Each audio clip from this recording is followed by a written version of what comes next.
Okay, story time on how my ex-best friend and bridesmaid turned into the villain of my wedding. I got married a year ago, and for my wedding, my bridesmaids got together to throw me a bachelorette party. They decided to split the cost evenly, and one bridesmaid offered to put the accommodations on her credit card. Being the responsible adults that they were, two of the bridesmaids decided to immediately send her their portion of the costs. The bridesmaid who received the money was our villain.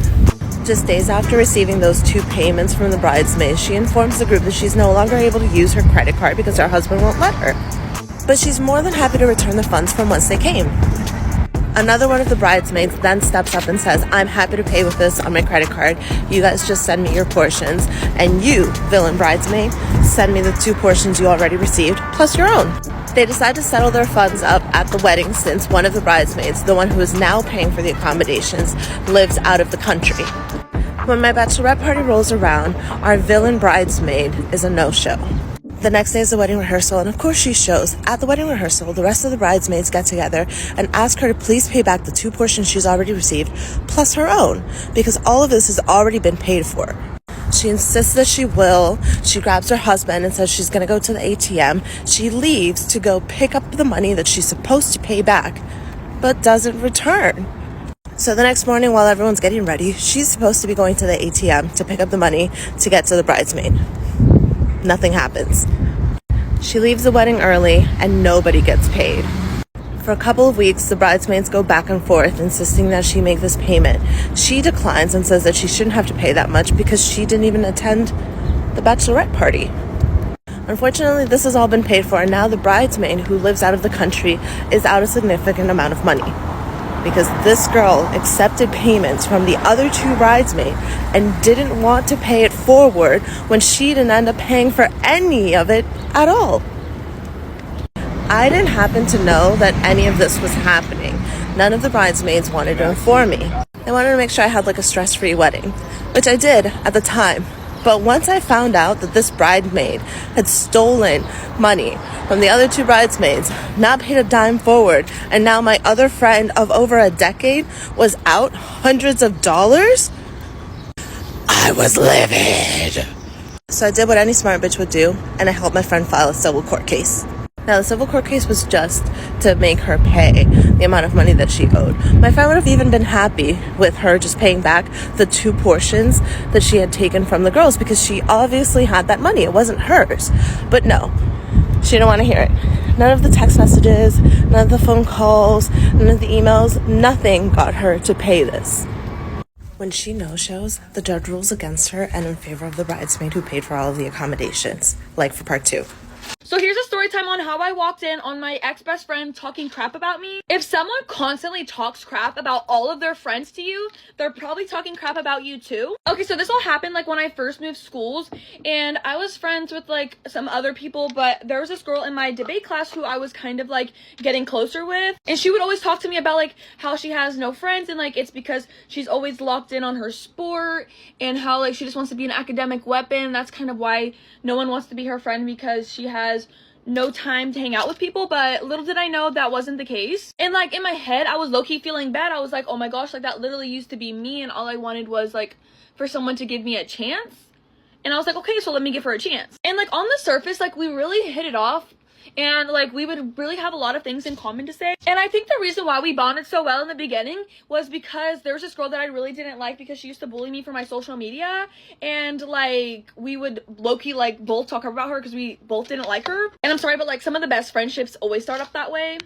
And like I'm telling you, I am not the kind of person to continuously talk crap about people. Like the only time that I will like talk crap about people is like if I need to vent to you about something. And it's not even talking crap because it's true, and I don't ever spread rumors or like say unnecessary stuff about people. But like I literally thought that this girl was my friend for a whole semester before I found out that like why she didn't have any other friends. So it'd be a lot of the times like her initiating conversations with me about people that she didn't like. She'd be like, what do you think about them? Or like, what do you think about them? Like trying to set me up for me to talk crap about them. But like half the time I wouldn't really fall for it. I'd be like, oh, I don't really know them that well, because like girl, I literally just moved schools, like, why would I know them?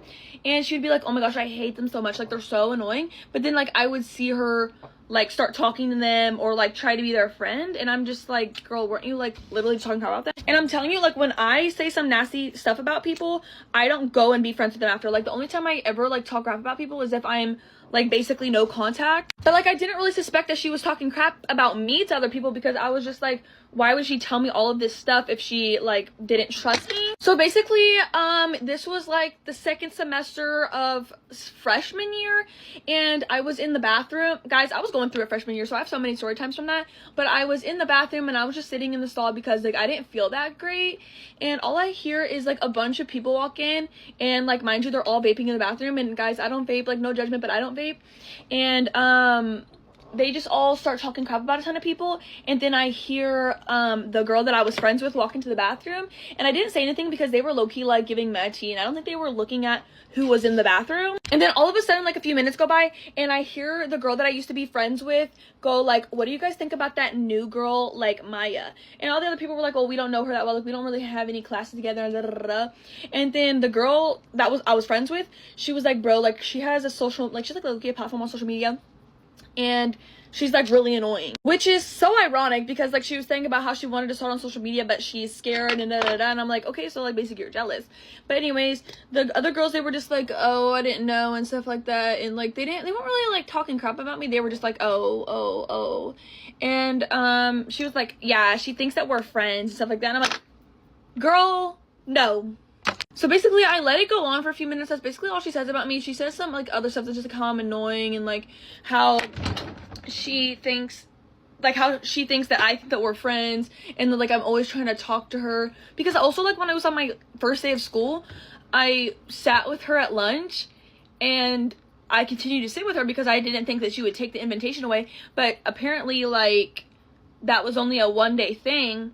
And basically, like, I let it go on for a few minutes, and then I walk out of the stall, and I'm telling you, jaws dropped, jaws to the ground, jaws to the ground. All those girls are like, and the girl that was my friend, she was just like, oh, hey, like, she's like, have you been here the whole time? And I'm like, well, no, should I have been here the whole time? Because, like, how did I get in here without you guys noticing? And she was like, and I just look her, like, dead in the face, and I'm just like, you're an effing asshole. And she was like, no, Maya, like, it's not like that, da da da. And, like, the other girls, like, a week later ended up coming up to me and were like, girl, she talked crap about everyone, like, don't even take it personally. Like, we were just going along with her because, like, she's someone that you kind of have to associate with. And, like, debate class was, like, really awkward after that, and a lot of things changed after that. So let me know if you guys want a part 2 of, like, all those extra details. But, like, that's basically how I walked in on her and caught her. But anyways, thank you guys for listening. I love you guys. Mwah, mwah. Story time on why I cut off my then best friend of 7 years. And yeah, I actually wrote some things down on a piece of paper so I don't forget to tell y'all. So our friendship started back in, like, freshman year of high school. It was, like, second semester, so this had to be around, like, 2013. I think we had, like, an English or a math class together, and she was really cool. Like, she had a super outgoing, like, personality. Like, I was the exact opposite. I was a super introvert, but for some reason we just really got along. So our friendship really stuck around all throughout high school. She would do, like, little things in high school that would kind of make me raise an eyebrow, like, whenever we were, like, walking together. And mind you, she was popular, she was a cheerleader, I totally get it. But, like, we would be mid-sentence, mid-conversation, and she would just dart in the other direction without saying anything. And I always thought that was super weird, because I'm just like, I would never do that to somebody while they're talking. So I overlooked that red flag, and eventually we graduate, and she goes to school, like, 4 hours away, but she still comes back to see her boyfriend, who lived, like, 15 minutes from me. So let's just keep that in mind. At the time, I was still living with my parents, and the only time she would, like, come to town or, like, ask to see me is when she needed, like, me and my mom to, like, pick her up from, I think it was a train station or the flyaway, to go take her to her other friend's house. At no other time during her stay there did she come and hang out with me. She just used me for a ride. It was my mom's car. Fast forward, we're, like, still friends. We still, like, talking on a somewhat consistent basis. And whenever she would come out here, she would only come out here to see her boyfriend. And she really wouldn't even tell me that she was coming to town. Like, she would accidentally, like, tell on herself, like, during conversation. She's like, oh, me and my boyfriend did this and this. I'm like, oh, you were just out here? Like, why didn't you say anything? We could have, like, hung out. Like, he lives 15 minutes from me. So it's not like you have to go out of your way to come and see me. And mind you, like, we're supposed to be best friends. And it was one specific instance where me and her actually did get the chance to hang out. I had picked her up from her boyfriend's house. We had gone to the mall. We were hanging out. While we were at the mall, it was like two boys. They tried talking to us, but we both brushed it off because we both had boyfriends. There was really nothing to talk about. And then we went to go meet up with both of our boyfriends for lunch. Now, this is like a little bit post-COVID, so you could order food at restaurants, but you really couldn't sit down and eat. So we had to take our food to go, and we were going to go take our food to one of the view spots that we really like to go chill at. On the way to the view, mind you, my boyfriend's driving, I'm sitting in the front seat, and then it's her and her boyfriend in the back seat. She brings up the boys that tried talking to us in the mall, and I don't really like feed into it too much, but like, yeah, they were just trying to talk to both of us, blah, blah, blah. And this is where it got weird. I get a text from her that she meant to send to her boyfriend, and it said, oh, they were really trying to talk to me, they weren't trying to talk to her. I was like, I literally turn around and show her, and I'm like, what the fuck? Like, that's weird. Like, I'm not even trying to hype it up to make it seem like they were trying to talk to either one of us. They tried to talk to both of us, and why does it matter? Like, we have boyfriends. Like, why does it matter who they're trying to talk to? Like, I just thought that was so weird, so that really, like, killed the vibe after that. And like, I hate to even be confrontational because we're supposed to be best friends. Like, I don't feel like friendships should ever have to be confrontational whatsoever. But that was some weird ass shit, because what can you have just said out loud if you really want to say something? That was weird. So I let that go. And she would occasionally come and tell me like that some people were talking shit about me. I guess like some people or guys or girls from high school we went to. Mind you, like, I wasn't really friends with too many people, so you really had to go out of your way to talk shit about me. And she would tell me, oh yeah, somebody's talking shit about you. They said X, Y, and Z. I'm like, okay, well, who said it? Oh, I can't tell you that. Why? Like, why can you not tell me? Like, are you not my best friend? Because in my head, if you can't tell me who said it, you must have been sitting in there chiming in on it too. Because as my best friend, you would absolutely let me know, because you couldn't have came to my defense. Because if you were in my defense, you would have told me who said it so we could go handle the problem ourselves. Or at least let me stick up for myself and say something to whoever said it. But no, you want to play both sides, and I don't like people who do that shit. So like after that, like our friendship was slowly kind of like coming to an end. Like the conversations became like less and less. It really didn't help that she lived 4 hours away, or went to school 4 hours away. It really didn't help, and it kind of was to the point where I was like, you know what, like the friendship really isn't there. I feel like it's one-sided. At one point I felt like I was one always reaching out. She wouldn't reach out too much. Like the conversation was just dry. I was like, you know what, I'm kind of just gonna leave it alone. And we were having a conversation because at the time, like, I had a nail business, I was doing bottle service, like, and I was working. So I had like 3 incomes at one time, and I was doing pretty good for myself. Like, I had moved out, like, I was really on my own. It was me and my boyfriend at the time. Like, it was just us two, and I was making it work. Like, that's just how I had to do it, and it was cool. And she was like, well, you should have just stayed with your parents and stayed, so that way you don't have to drop out of school. Mind you, she is the one person. If you saw my original pink tote video, she is the only person outside of the people who lived in my house who saw how badly my stepdad had beat me. Because it was one day when me and her were talking, and she was playing, and she like bumped into me, but she bumped into the arm where he peeled the skin off. So I was like, I kind of winced a little bit. She's like, are you okay? And I was like, yeah, no. She's like, no, like, why are you like wincing like that? So I showed her like my arm was bandaged up like under my jacket. Like, I showed her the scars, not the scars, but the bruises going all down my leg. She was like, you need to call the police. And so if you're the one person who saw how abusive my stepdad was, why on earth would you ever suggest staying there? I left so that way I could be subjected to any more abuse. And you're going to tell me I should have stayed so I can stay in school? Girl, like, did you touch grass at any point in your life? Because I would never suggest you stay in an abusive relationship so you can stay in school. Like, what?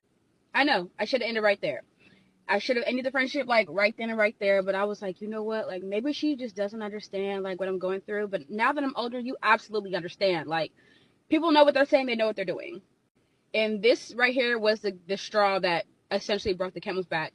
Me and my boyfriend, we were going through something. We had just broken up, like, and I was just like confiding in her, like, you know, I don't even remember what the conversation really went like, but I was just expressing, like, you know, typical relationship problems, and she snapped on me. I don't want to hear about this nigga no more. I was like, wait a minute. whenever you come to me with the problem between you and your relationship, do I ever snap at you and tell you I don't want to hear it? No. I sit there and listen, and we could be sitting here for an hour, and all I'm saying is, while you sit here and vent to me. But when I'm venting to you, now it's a problem. I was like, you know what? I'm good. Because I don't let people talk to me any kind of way. I'm sorry. I grew up with really verbally abusive parents, so that's like a trigger for me. You don't get to yell at me. You don't get to snap at me. That's it. I cut it off, right? Cut it off like a dead limb. And I know I'm not the problem because she's reached out to me multiple times over the years trying to like apologize and like rekindle. And honestly, like I've ignored all her attempts. Like there's nothing left to talk about. We're all adults here. And I have never in my life snapped at any of my friends, no matter how much stress I was under, no matter how tired I was of hearing about their problems. You're my friend. Why would I not want to hear about your problem? This is a safe space for you to come and vent to. I didn't have any other like real sorts of like, I didn't have a mom. I don't have a big sister. I don't have a cousin that I can go to. So low key, she was kind of like she was like my outlet. And I'm gonna be real with you. She got a sprinkle of what the fuck I was really going through. I was really taking everything on the chin and not even really telling anybody my problems. I'm over here talking to you about my relationship problems and you're snapping on me. Yeah, the friendship had to go right then and right there. Like it was done after that. Like she's tried to reach out. I don't have nothing to say. Like, and we're all grown now. This happened like 3 years ago, and I'm cool. Like there's a list, baby. There's a list of egregions. I'm straight. Things my ex-best friend did and I still stayed. Okay, I had to write them down because there were so many and you like trauma block them. Like it's crazy how I still stayed after this. But okay. Every time we would hang out after she was building a house, I had to hear for months how it was a $650,000 house they built, and she'd show pictures. Every single hangout, hey, I'm happy for a friend. I always had to reassure and show happiness that I was happy she built this house. But every single hangout for like 3 months, it was always a topic that came up and always something I had to give recognition about how amazing that was. Okay. Second, every time we would meet new people, that would be the only topic that would be talked about aside from, so we'd be sitting at a bar and she would always chat people up like next to her. Like it was never, sometimes like I wanted girl time. I wanted to hang out. Like I wanted it to just be us. Like she's married and everything, I was single, but I wanted like girl time. She'd always have to make friends with whoever's next to her. And sometimes I'd be sitting there because, like, no offense, like, sometimes I don't just want to talk to, like, the random 60, 70-year-old that's, like, sitting next to us. You know what I'm saying? So, anyways, she'd make friends with them. And then that's all she would talk about is her $650,000 house. And this is the worst part. She would always mention how her husband's a white lawyer. Oh, my husband's a white lawyer, to other like races, which like was really weird to me. Like why, why are you bragging up your husband's a white lawyer? And the craziest thing is she is not white. So it was kind of like this superiority complex of like thinking like she's proud that she's married to a white lawyer. That's like always what she said. And I'm like, in my head, I'm like, you can just say lawyer, like that's an accomplishment. But second, like race aside, everything aside, that's just still weird that you're meeting someone random and it wouldn't even be like, hey, what does your husband do for work? No, she'd be like, yeah, my husband's a white lawyer. I was so embarrassed. These are some even worse ones, if you want to know. So she was getting a new engagement ring. She's been married for like 12 years, but she was getting a new engagement ring. Another thing I had to hear for 3 months, and we would hang out like once or twice a week. And I had to hear every single time how it's the best diamonds in the world. And it's the finest cut of diamond. And it's the shiniest. And it's the clearest. And it's the purest form. And it costs, $40,000. And just, like, oh my gosh, someone at work, like their diamond doesn't even shine in the light. What? She would say, you've never noticed, like sitting in a classroom in school or whatever, like your teacher's rings and like if they shined, like reflected off the light or whatever, I said no. Like, I'm not looking at people's like rings and like sizing them up. I don't know, that's just so weird to me. And she'd be like, what? You don't do that? Like, you don't notice? Like, if a diamond doesn't shine in the light, like, it's not quality. Like, it's not quality. I'm like, I just admire people's diamonds. I've never, like, looked into the analytics of it. Anyways, had to hear that one probably for, like, 4 or 5 months as she was creating it. Not worst thing. The last one is the worst thing. The last one's the worst thing.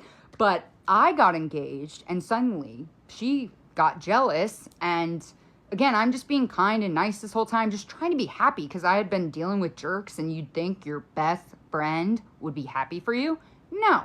So my husband now, my fiance at the time, his mom had a marquee diamond ring, and he bought it from her. He bought it from her. And it was like something special because his dad passed away, and it was the ring he was going to give me, you know, something special and unique. So anyways, I'm telling her this. I'm like, yeah, it's really cool. He bought this from his mom. Like, it's a marquee diamond. I go, I never considered a marquee, but now I love like the sentiment. Like, I have long fingers. It works, you know, it works for my hands. I think it complements my hands. So it was just kind of like a cool thing that happened. Anyways, what she told me was that she says, we're sitting there. She goes, yeah, marquee diamonds only look bigger because of the shape of the diamond. Excuse me, am I your best friend? At that point, I was like, I told her, I said, when I get this ring, if you make those comments, like, that's going to bother me. You know what she said? She goes, well, would you want me to lie to you? Excuse me? Why did I stay around? Wow, my self-esteem was low. My goodness. Okay, last one, the worst one. So we were at a bar, and she was with her 70-year-old best friend. That's a story for another time if you want to know why. She was 40. She was 40 in her 40s. She was my older friend. I'm not saying that's old, but older friend. I'm 30. I was maybe 29 at the time, like 30. But anyways, her 70-year-old best friend was there, and she was there, and we had already talked to the bartender. Super nice girl. She likes women, love that. But anyways, we were talking about her relationships, like all this stuff, like whatever, like very nice conversation. Anyways, my best friend gets hammered per usual all the time. I would either have to drive her home, or I'd have to wait 30, 40 an hour past the time I wanted to go home, because she says, you don't leave friends. You don't leave friends. Like, if you leave me, I had a friend that left me. Like, I remember that. I had a friend that left me, and I cut her off and blah, blah, blah. And so she had this, like, weird threatening thing of, like, you can't leave her. But she'd inconvenience you to, like, make you stay after. Like, I would be like, hey, I'm just coming for one drink and then leaving. And then when we check out, she would order another one and then be like, well, you can't leave me. Like, that's not a good friend if you leave me. What was I doing? Anyways, the worst thing, so best friend is there. She's drunk, and she gets super angry at him for nothing, like per usual, just like blackout angry. She smacks the heck out of him and says the slang term, and right in front of the bartender, like, says that and smacks him. And I'm like, what? That is so messed up. Needless to say, this was like on the way out of our friendship, but so happy for how that ended. And if you want to know, just let me know. All right. Story time on how my ex-bestie would take my IG photos on her phone and delete all the good ones before she would send them to me. So this happened years and years and years ago, and we're not friends anymore, but really no one's your biggest hater than a jealous bitch. So let me give you the whole rundown. Me and my ex-bestie, we used to go to dinner a lot, and we would take a lot of photos, you know, to post on IG, because, like, that's what girls do. My friend would be like, hey, can you take a photo of me? And I would use my phone, and then I'd be like, hey, can you take a photo of me? And she would use her phone, right? So like at the end of the night, and every girl knows this, when you're ready to like post your photos, like you're like, oh, send me the photos you took of me today, and vice versa, right? So like it was end of dinner, we were hanging out in the car of the parking lot, starting to like do the exchange of photos. And I was like, oh, can you send me the photos of me? And she's like, oh yeah, I'll send them to you. And she like kept like lagging, which I was like, why are you lagging? Like just airdrop me my photos. We're sitting in like a parked car in a parking lot like somewhere in LA, and she kind of has like her back cornered in between like the driver's seat and like the driver door, like to be kind of like comfy cozy and like leaning like this, right? But she didn't know I can see the reflection of her phone in the driver like window. I can see what she's doing on her phone in the reflection. And like I keep asking her like, hey, can you send me my pics? I want to post something. And she's still like lagging, like, oh yeah. Let me get them. In the reflection, I notice she's scrolling through my photos and like picking photos and then deleting some. And I was like, okay, maybe she's just deleting like the really bad ones, you know? And then I also noticed she started to like delete the photos in her deleted folder. And like, I mean, you can see the reflection clear as day, and I'm like, this is weird. Like, why is she taking so long? Why is she deleting photos of me? I remember telling her like, okay, you don't have to edit which photos is like which. Like, I'll even take the bad ones. I don't care. And she's like, oh no, I'm not doing that. Let me send them to you. And I was like, that's weird. Then like, what were you doing if you weren't taking out the bad photos? So I look, and every freaking photo of me is bad. Every freaking photo of me is bad. And like, I don't mean to be conceited. Like, I take bad photos, but like I also take really good freaking photos, okay? Like, but not one of them was good. Every single one was like me mid-blink. Like, you know how when you blink and you're like this in a photo, or you're like, your mouth is open in a weird way, or like your hands are doing something weird? Every single one of those photos was that. I started to catch on because she did it to me again. It's like, this bitch is a jealous bitch. That wasn't even the reason why I ended the friendship, and I wish that was. I wish it stopped there. Unfortunately, like their insecurity got the best of them in like so many other ways in our friendship. I wish I had more like guts to like address things in the moment, because I didn't, and I wish I did. But like being a little like younger and naive, like you don't really address those things in the moment. I think the older I get, I'm more like likely to do that. But when I tell you, no one hates you more than someone who's pretending to be your friend. Nobody hates you more. And you know what? Now I have a boyfriend, and also I have authentic friends who take the best photos of me. And I don't have hater energy, people deleting good photos of me and not sending them just so I won't look good on IG, which I think is crazy. Like, it's really not that deep, but at the same time, like, you're not my friend if you're sabotaging me. Like, you're absolutely nuts. So watch out, guys. Stay safe out there.